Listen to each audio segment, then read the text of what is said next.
perdida, pero la hemos rescatado. Buen día, Virginia, ¿cómo estás? Buen día, Rosita, con gusto nuevamente aquí a nuestro espacio. Te aclaro que tenés una primera fila completa esperándote, ¿eh? Pero qué bonito, qué lindo que es volver al país de uno y que lo esperen bien. Ellos, entre los auditores, dirían los... Claro, en Chile se dice auditores en vez de oyentes, sí, sí. Está Nina. Nina, te mando un abrazo grande. Ahí está. Qué linda, qué linda. Siempre viene alguna pregunta de Nina, siempre está allí, es bonito eso, ¿no? Ay, sí, es lindo. Es encantador, además, como tantas otras que están conformando hoy la primera fila. Pero qué bonito, qué bonito. Bueno, me da mucha alegría estar aquí otra vez y es un espacio muy querido para mí. De hecho, extrañé, aunque no lo crean, realmente extrañé esta charla, extrañé también saber que hay del otro lado quienes hicieron una pregunta y esa respuesta se va procurando hacer llegar, así que es bonito eso. Y hoy el tema es un tema con una pregunta que podría sonar muy amplia, de hecho lo es, porque bueno, lo sintetizamos con Rosita, les cuento a todos, como ¿por qué somos como somos? Y pareciera ser que la psicología nos da una respuesta completa a esa pregunta, pero no tanto, porque así como en medicina, en neurociencias, se van haciendo nuevos hallazgos, gracias a que un hallazgo permite que otro posterior sea encontrado, como todo proceso de crecimiento. En psicología también va habiendo nuevas herramientas para mirarse y que nos pueden explicar un poquito mejor lo que hasta ese momento no se comprendía. Así que me encantará ver hasta dónde podemos desplegar este tema en nuestro tiempo y que vos me ayudes con tus intervenciones y preguntas. Será un gusto. Bueno, gracias. Por favor. Somos todo oídos. Bueno, ¿por qué somos como somos? Porque lo que Rosita me preguntaba era de dónde salen los comportamientos que tenemos, si pueden venir de nuestros ancestros, y en verdad sí. Entonces, así como a mí mi mente piensa mucho en términos de cuadros sinópticos para organizar las cosas, ¿no? Entonces, en un cuadro sinóptico inicial, esos que tienen llaves y flechitas y demás, eso puede servir para armar una mesa y quién se sienta al lado de quién, como para armar las ideas más complejas del universo. Y las ideas del mundo interno no son poco complejas, ¿no? Pero les voy a pedir entonces que con la imaginación entre todos construyamos por lo menos dos líneas iniciales, que es de las que siempre habló la psicología, pero viene bien recuperar ese tema, que es que uno actúa desde donde actúa porque nuestra conducta se basa en nuestro temperamento y en nuestro carácter. Y me gustaría definir esas dos palabras porque parecen lo mismo y a veces en el habla de todos los días se confunden, pero no es lo mismo. El temperamento es aquello que traemos al momento de nacer.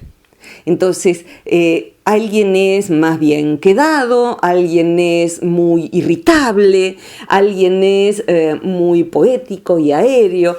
Hay como una masa que se trae y con esa masa, un poco la vida y otro poco nosotros, vamos haciendo el carácter. Es decir, que la masa la traemos de fábrica. Es como un estilo de pararnos ante el mundo y los antiguos médicos hacían alusión a los humores, de hecho. Entonces, bueno, se decía que el más flemático, que le abundaba la flema según la antigua medicina, era demasiado tranquilo y más bien distante y el bilioso se enojaba con más vehemencia. Más allá de que fueron cambiando las tipologías, hay algo que uno trae y que uno luego le va dando forma. Y la palabra carácter es interesante, viste que todavía cuando uno escribe en la computadora dice que caben 7 caracteres, una contraseña de 7 caracteres. Carácter entonces es lo que antiguamente se sellaba. De hecho, algunos, como vos y yo, que hemos usado las máquinas de escribir, a los más jóvenes luego les contamos cómo eran, las máquinas de escribir realmente tenían el mismo sistema de las imprentas antiguas. Entonces, cada letra, cada signo era un carácter que al golpearse en el papel se imprimía. Pero si cuento estas cositas que parecen de erudición, pero va a ser que nadie se olvide de qué es carácter. La palabra carácter en realidad venía de tiempos más antiguos, me parece que habría que volver a ponerlos, de cuando se hacían los ladrillos. Cuando se hacían los ladrillos, en tiempos, no sé, antes de Cristo inclusive, el lugar en que se hacía el ladrillo, se le ponía un sello, como se le pone lamentablemente al ganado, una marca de fábrica. ¿Por qué? Porque si los ladrillos salían malos, había quien reclamarle. Entonces la marca hacía que el que los hacía bien vendiera mal, ya en aquel entonces era la marca. Fíjate, recién ahora relaciono la palabra marca con esto, pero tiene que ser por eso, la marca de fábrica, ¿no? ¿Eso se hará en la actualidad? Con los ladrillos me parece que no. Que me parece que no, que es más bruto el trabajo. Con otras cosas más sofisticadas, sin duda que sí, de ahí debe venir la palabra marca. Es decir, que el barro, la tierra colorada, la tierra más negra, la tierra con cal, la tierra según de donde provenga, es el temperamento, ¿sí? Que es lo que traemos al nacer. Y el qué hicimos con ese barro, cómo fue cocido, qué cuidados tuvo, cómo fue apilado, tiene que ver con el carácter, que es esa marca que a lo que vino de fábrica se lo pone la vida, pero lo que no siempre nos damos cuenta es que se lo podemos poner nosotros mismos. De hecho, los antiguos chinos que tanta sabiduría nos legaron para la psicología a través de las tradiciones del taoísmo, del confucianismo, más allá de la religión, la filosofía psicológica que hay detrás de eso, nos dice, y ahí empieza a estar bien puntual el tema de por qué somos como somos. Somos como somos porque hacemos lo que hacemos con lo que nos han dado. Quizás alguno haya escuchado una frase de Jean-Paul Sartre, el filósofo francés, que decía, a ver si la puedo recordar de memoria, él decía, somos lo que hacemos con lo que hicieron de nosotros. La vida hizo de nosotros determinada cosa. Traemos un temperamento y no otro, un cuerpo y no otro, y sobre todo nos fueron pasando cosas. Nos pasa a veces por encima la crianza, nos pasa el sistema, la escuela, nos pasan cosas agraciadas y nos pasan desgracias, nos pasan cosas terribles, nos pasan cosas pequeñas pero que las vivimos de un modo terrible. Nos va pasando nuestra biografía, pero la biografía real va a estar más determinada, fíjate vos, por lo que la persona haga con esos materiales, construya con todo este barro inicial y estos ladrillos, algunos de fábrica, que por lo que le haya pasado. Hay veces en que, a lo largo de tantos años de haber sido terapeuta, de pronto alguien llama a solicitar terapia y el tema central es que no pudo superar que la primera persona de quien se enamoró no le haya prestado atención, o la haya abandonado, o le haya engañado. Y ese es su tema, y es bien válido porque tiene que hacer algo con eso. Y otra persona de pronto viene trayendo un tema tremendo y también va a tener la posibilidad de hacer algo con eso. Pero hay la persona que se sienta a esperar que la vida pase porque ni se le ocurre que podría hacer algo con lo pequeño o con lo tremendo que le haya pasado. Porque se ha hecho a la idea que la psicología a veces hasta fomenta, que me ha pasado algo terrible, entonces si soy así, ¿qué voy a hacer? Y lo terrible pudo haber sido terrible. Alguien ha sufrido, no sé, un abuso infantil, alguien ha sufrido violencia doméstica, alguien ha tenido, no sé, un papá alcohólico o adicto. Y sin embargo, lo que sabemos quienes trabajamos con el dolor de las personas y que también acarreamos los nuestros, es que lo que nos es dada es una materia prima, incluyendo todas esas cosas que nos pasaron. Esa es la materia prima con la que hacer la persona que somos y sobre todo la persona que seremos. O sea, así como nuestro presente está en buena medida determinado por el pasado, somos nuestros propios ancestros. La Virginia del 2016 es la ancestra de diciembre, de 2017, es en todo pleno sentido de lo que dependa de mí, inclusive qué le dé de comer a mi cuerpo, si me doy o no a aprender cosas, si me doy oportunidades de hablar con gente interesante, de conocer algo interesante, de abrir el corazón, de relacionarme con mis seres queridos más tiempo, de hacer o no ejercicio físico, que es lo que más me cuesta. Somos herederos de quienes fuimos. Cuando una persona toma realmente conciencia de que es así, empieza, entonces, y acá vuelvo a los chinos, a darse cuenta y hacerse cargo de otra manera de concebir quiénes somos, que es la siguiente. Decíamos, el temperamento lo traemos al nacer. El carácter es ese sello que nos pone la vida. El país en que nos criamos, la familia a la que pertenecemos, la época, la cultura, el género, son condicionamientos. ¿Sí? Hasta ahí casi es de fábrica.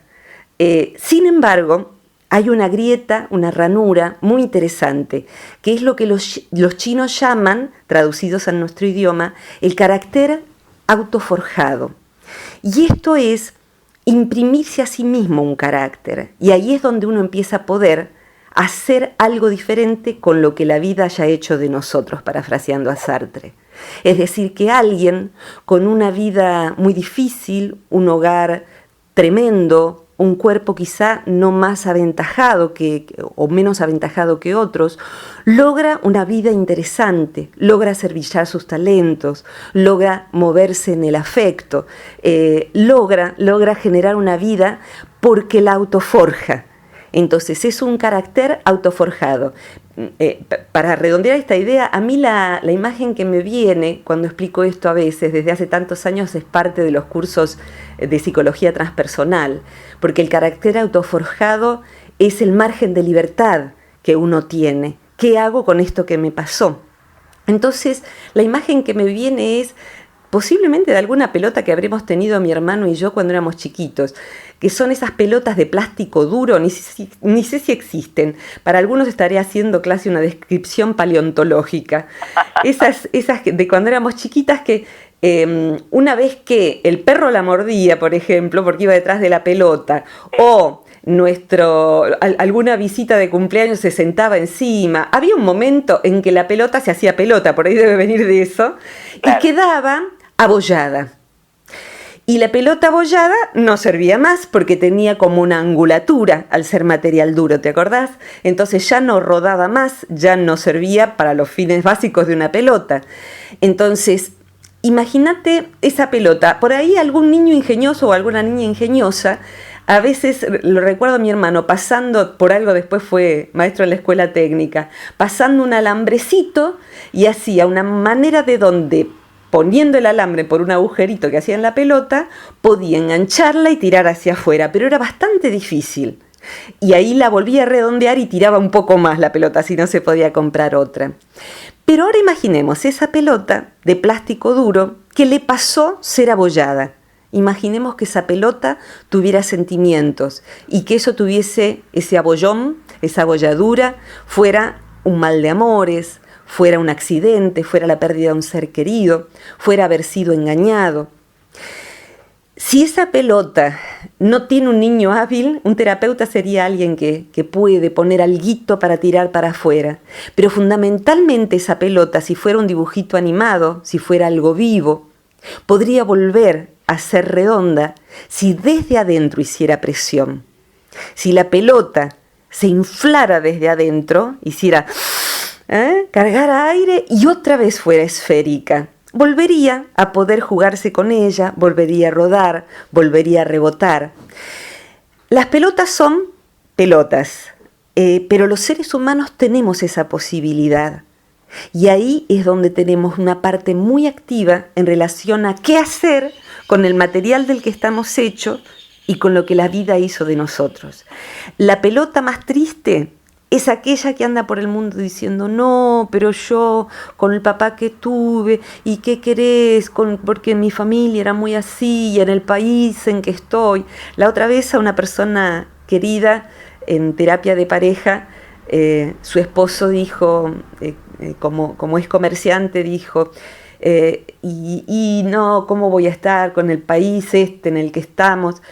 Y ella, la terapeuta le dijo, no es el país. No es el país. Lo que te pasa te pasaría en cualquier país, te lo puedo asegurar. Uno busca explicaciones y la pelota se infla sola cuando deja de apoyarse en por qué no. Inclusive si el por qué no es grave y los hechos acontecidos, la sensibilidad de la persona fueron haciendo que tuviese una predisposición a la depresión, a la tristeza, al miedo, a la irritabilidad. Existe algo que no tuvieron la mayoría de nuestros ancestros, que es la posibilidad de ser ayudados. La posibilidad de ser ayudados. Con esto redondeo, me va a encantar que me ayudes. ¿Qué es esto? No es reconocer que uno solo no tiene por qué poder. No hay razón para poder solo. Yo hoy volví del viaje con dolor de muelas. No aspiro a sacármelo yo sola. Ya tengo turno con mi dentista. ¿Por qué voy a querer yo sacarme o ir al mecánico de auto a que me arregle el dolor de muelas? Es que todavía creo que mucha gente no se convence de que para algo hay una formación, hay una exactamente, capacidad. Sí, a veces, ya cada vez se escucha menos, pero cuando alguien dice, yo no creo en la psicología, entonces yo le doy la mano y le digo, y yo no creo en la astronomía. Para mí que son todas mentiras, porque yo veo que el Sol gira alrededor de la Tierra y no al revés. O sea que no puedo decir yo no creo en una ciencia que tiene tanto tiempo de formación, la universidad, los posgrados. Uno puede no creer en un determinado psicólogo, como no creer en determinado abogado, qué sé yo, plomero, lo que sea. Pero si uno ha dado con personas inadecuadas, tiene que buscar las apropiadas, eso es así. Pero básicamente sí podemos hacer cualquiera sea la cosa que nos haya sucedido. Con eso que nos ha sucedido podemos hacer algo increíble. Daría solo 2 ejemplos, ¿no? Uno es, todos sabemos que hay gente que ha salido de los campos de concentración y han hecho maravilla con sus historias. Han escrito libros, novelas, han sido psiquiatras, psicólogos, médicos. Pero acá más local, en Sudamérica, ¿te acordás aquel avión cuando éramos chicas que cayó en el medio de los Andes? Sí. Que se hizo una película y un libro, Viven, que eran uruguayos que viajaban hacia Chile y para el que no conozca la historia, quedaron no me acuerdo qué cantidad de días y fue conocida la historia también porque eran rugbyers y tenían muy buen estado físico y terminaron teniendo que sobrevivir a costa de comer a los que ya habían muerto.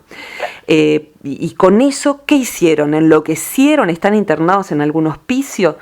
Las personas de Viven, los sobrevivientes, empezaron a dar charlas motivacionales, o sea, son personas que todavía dan conferencias para para motivar a personas que se estancan ante las dificultades que les toca atravesar. En verdad, las personas que han pasado situaciones límites tienen con tanta frecuencia una fortaleza tan grande que se vuelven justamente motivadoras, inspiradoras. Si esta persona pudo con esto, yo tengo que poder con... no tengo que poder, sino que puedo poder, aunque suene extraño, puedo poder con eso, voy a poder con esto. Y detrás de una persona que llega grande, dinámica, alegre, creativa, si hurgamos un poco su historia, no vamos a ver necesariamente que fue a un colegio Waldorf, justamente con todo el respeto de la educación Montessori, Waldorf, los mejores colegios. Va a haber tenido seguramente dolores que atravesó y ante los que pudo ponerse en pie. Bueno, ahí estará seguramente lo que vos decís, ¿no? El temperamento que traemos de nacimiento, más todo lo que nos ha tocado vivir, y en cierta forma mucha gente logra capitalizar todo lo que le pasa para sobrevivir o para andar la vida o desandarla, como uno quiera llamarla, y habrá otros que, como vos decís, se estancan y ponen como excusa lo que le ha pasado, por eso no puede avanzar. Sí, rara vez ese estancamiento tiene que ver con una enfermedad real. Sí puede haber una autopercepción de no valer, de no saber, de no tener el suficiente respaldo emocional, ancestros que valieran la pena, educación suficiente, pero todo eso se revierte y se revierte en el momento en que la persona se autodetermina. Es decir, que las personas que hacen algo interesante con lo que la vida les hizo y con lo que trajeron, no siempre han sido desde el momento número uno personas que se destacaran por su capacidad de sobreponerse a las dificultades. Hay veces en que alguien, sobre todo en la mitad de la vida, cuando empieza a diferenciarse y a pararse sobre sus propios pies y ha vencido ya suficientes obstáculos, ha tenido que trabajar en lugares donde no quería, encontrar su vocación, amar, desamar, tener hijos, no tenerlos, lidiar la vida, esa persona hay veces en que tiene una segunda mitad de la vida mucho más agraciada que la primera mitad. Porque ahí la persona se autodetermina y ve que otros que a lo mejor salieron más favorecidos en el sorteo no tienen tantas condiciones para hacer una vida interesante como ellos mismos. De modo que esa persona dice, voy a ponerme a estudiar, voy a ponerme a hacer servicio, quiero estudiar, hacer canto, voy a desarrollar un hobby, quiero viajar, ahora que ya los chicos han crecido, voy a empezar a hacer lo que no hice y hacer como no era. Y esa persona puede tener una segunda mitad de la vida tremendamente diferente de la primera mitad. Y algo que me preguntaste, algo muy interesante, que sería para varias columnas, pero me gustaría calzar la pieza hoy, que es esto de los ancestros. ¿Qué pasa si uno viene de una familia que es un bajón? O sea, sus papás son con mal carácter, abuelos adictos, violencia intrafamiliar, aparente falta de inteligencia, poca solidaridad o cosas peores. Ha habido gente con trastornos mentales, con faltas morales graves. Bueno, yo voy a decir esto. Si uno saca la cuenta para atrás, no hay ninguna persona que conozcamos, ninguna, que no haya tenido todo eso que acabo de decir entre sus ancestros. Ninguna. Fíjate vos, uno piensa mamá, papá, abuela materna, abuelo materno, abuela y abuelo paterno. Después los papás de mis abuelos, los papás de mis bisabuelos, los papás de mis tatarabuelos. Si alguien tiene gana, luego saca la cuenta. En pocas generaciones, el árbol genealógico de una persona, si querés le agregamos tíos, alcanza a la población de un pueblo como este, de 8.000 habitantes. Tenemos por lo menos en pocas generaciones 8.000 ancestros. Y como en cualquier pueblo, ahí vamos a tener al borracho, ahí vamos a tener a la samaritana, a la buena samaritana, allí vamos a tener a alguien que adora a los animales, alguien que es un artista incomprendido, alguien que es sexy y alguien que es brillante y alguien que es nefasto. Es decir que, así como en cualquier pueblo hay de todo, en cualquier árbol genealógico, a medida que nos remontamos hacia atrás, por simple estadística, hay de todo. De modo que estar orgulloso de nuestras raíces o sentirnos basura porque tenemos deshonra y mancha en nuestras raíces es igual de absurdo. Está bonito honrar a los ancestros más cercanos que sabemos que han sido buenas personas, pero tenemos que saber que tampoco hay que subirse al caballo de la nobleza porque hemos tenido determinados ancestros, ni sentirnos sucios, malos, feos, inmerecedores, porque hemos tenido historias familiares que nos avergüenzan. En todo caso, a uno lo que tendría que alegrarle o avergonzarle es su propio presente. Es su propio presente, y sí es cierto que, por supuesto, tener a los costados o hacia atrás, porque hay veces en que imagínate lo difícil que debe ser tener un tío violador, por decir algo, o algo realmente que fuera vergonzante, Para algunas personas son vergonzantes, tener un abuelo que perteneció a alguna etnia que no sea la más destacada de su país, que porque era de raza negra o porque era de los pueblos originarios. Entonces, el tema, ¿sabes?, de la vergüenza es para otra, la vergüenza ancestral es para una columna entera. Es de los libros de psicogenealogía que refiere a los ancestros, de los más gordos. Las cosas familiares que generan vergüenza. Si querés lo podemos ver en la próxima. ¿Cómo no? Pero me gustaría hacer hincapié en este caso acerca de que cualquiera que sean las historias familiares que hayamos tenido, siempre en nuestra familia, lleguemos a descubrir quién es o no, hubo alguien que se pareció a nosotros y que pudo desarrollar talentos y que hizo con su época, a veces sobre todo en las mujeres, imagínate, mami que ahora va a cumplir 85 años, cuando ella era jovencita y era adolescente, las mujeres no votaban, era una cosa, la mujer era un objeto, propiedad de un varón. Entonces es muy pronto los derechos de las mujeres cómo han ido cambiando. Cada uno de nuestros ancestros llegó hasta donde pudo.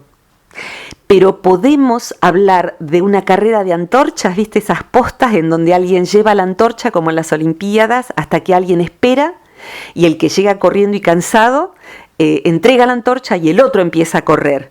Y así cada uno de nosotros toma la antorcha que dejaron encendida nuestros ancestros.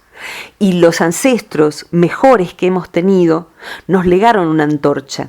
El punto está que hay veces en que, por creer que no existieron en nuestra familia, en nuestros genes no hay valor, inteligencia, capacidad de humor, fortaleza, pensamos que no hemos sido agraciados con ese bagaje genético. Tenemos de todo. Tanto es así, lo saben los genetistas, que se habla de la genética y la epigenética. La epigenética es justamente esto de lo que estamos hablando. Con la carga genética que tengo, ¿qué genes voy a activar? Es como si heredáramos un arpa con todas sus cuerdas. ¿Qué cuerdas voy a tocar? Entonces puedo desafinar o puedo afinarla y con esa carga genética hacer algo interesante, hacer algo valioso. Bien, la verdad me quedé... Sí, pensando en muchas cosas y en muchas personas que conoces seguramente. Sí, totalmente.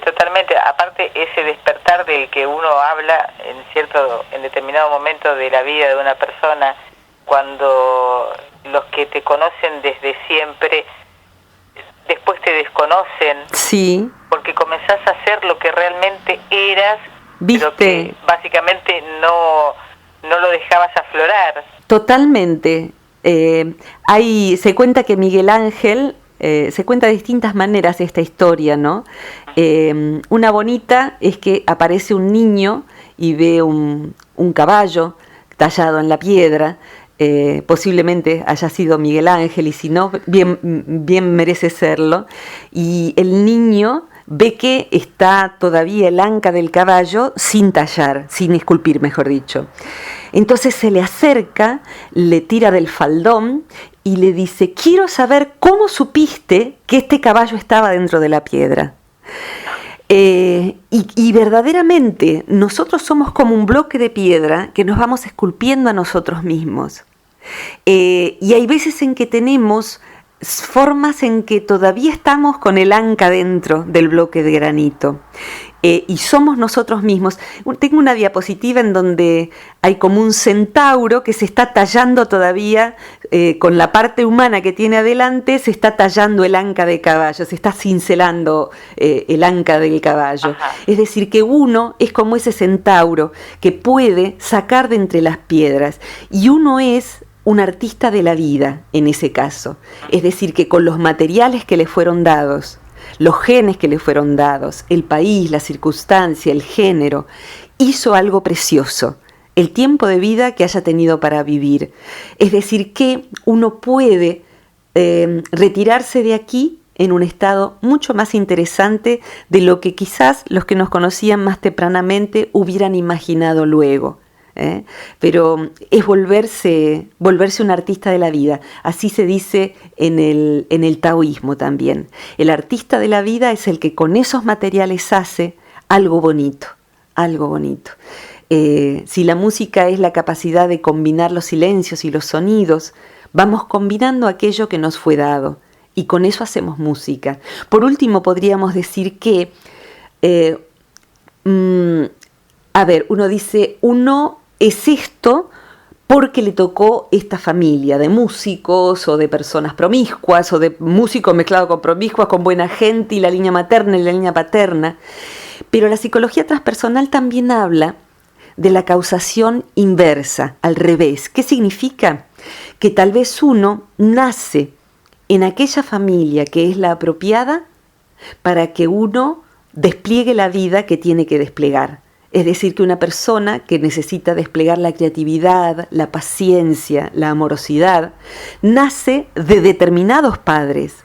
¿Podemos elegir en qué familia nacemos? Quizás sí, quizás sea así. Quizás algunas tradiciones dicen que sí, pero que el alma nace en aquella familia que de algún modo propicie las circunstancias para que ese alma saque músculo, por decirlo así, en aquellos rasgos donde va a evolucionar. Y hay veces en que es una familia amorosa y hay veces en que no lo es. Si no fuera verdad esto, de todos modos es lo único con lo que contamos, es esa familia. Entonces, ver cómo aprovechamos al máximo aquel barrito con que se hizo el ladrillo y la marca de fábrica. El barro ya se coció, el ladrillo ya está. Ahora es ver qué construimos con él. Una lección. La vamos aprendiendo todos los días, también yo, cada día. Qué buena, Virginia, me encantó. Bueno, corazón. Me encantó el tema y me quedó grabado el bagaje genético. ¿Qué hacemos con él?